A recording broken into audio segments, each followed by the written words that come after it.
My name's Jim Albertini. I'm an organic farmer in Kurdistan. I've been farming there nearly 30 years, but I'm a peace and justice activist and a former school teacher here. And my concern as a farmer, everything is viewed from that grassroots, from the taro patch perspective. And I think that's important always when you hear people talk, it's ask where they're standing. So I'm speaking from the taro patch. And my primary concern is preserving agricultural land for future generations. Hawaii is a place today totally out of balance. We import over 90% of our food, and agricultural land is being speculated upon for commercial development, for tourism and golf courses and housing tracts. It's being pushed out of the range of farmers.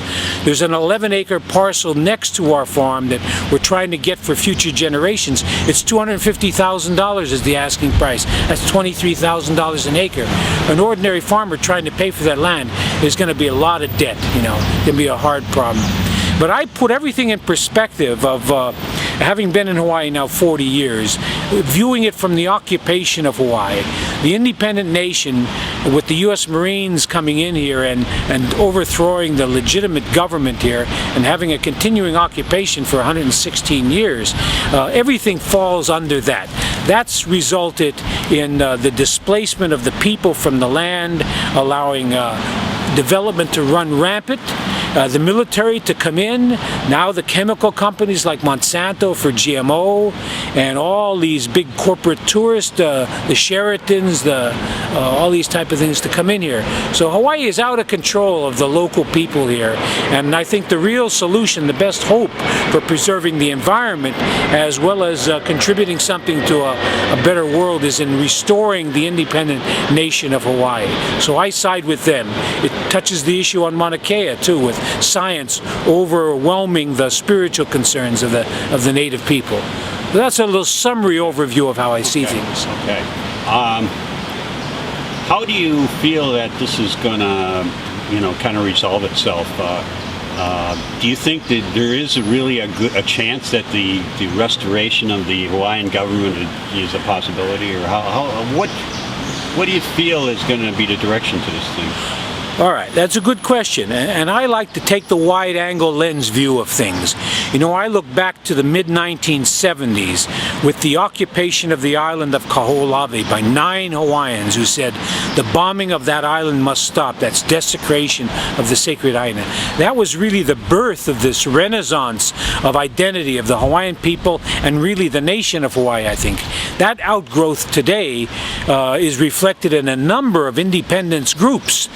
But everybody, the trend is, I think, towards sovereignty, and the meaning of that word sovereignty is not just a local, somewhat of a local control, but it's really a restoration of the nation, a multi-ethnic, independent nation, like the nation of Hawaii was in 1893. It was a constitutional monarchy. It had a queen, but it had a House of Parliament, House of Representatives, House of Nobles, court system, and that's what, and it was multi-ethnic. It wasn't just a native Hawaiian issue. And I think they're trying to scare the non-natives on this restoration of the name by playing a race thing. And certainly native peoples have inherent rights, but the nation of Hawaii is not a racial issue.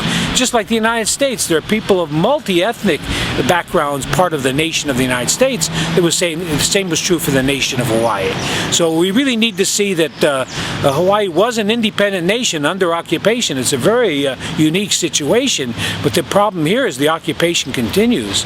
But the hopes of that, the growth in the last 25 years has been enormous toward this independence perspective as a real solution, a genuine solution. So I'm very hopeful for the future, and I think that restoration will have profound effects across the board on agriculture, on everything, because I think there'll be a whole new set of priorities here. There'll be respect for the sacred, which is the Mauna Kea issue, where science is currently dominating the sacred mountain.